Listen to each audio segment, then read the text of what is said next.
Hey guys, welcome back to the channel, and this is how to block someone on TikTok. So guys, first thing that you will do is open the TikTok application into your device.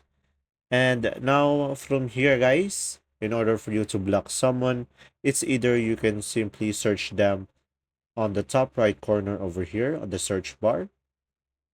And from here, just simply search their name or their account and tap on users over here guys.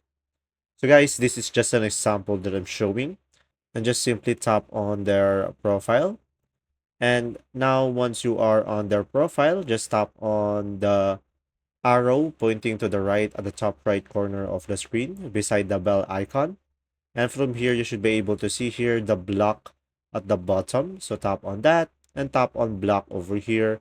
And from there, you should be able to block someone on a TikTok. And as you can see, if you want to unblock them, just simply tap on unblock and tap on unblock. That's simply about it. If this video was helpful, please like and subscribe. And thanks for watching.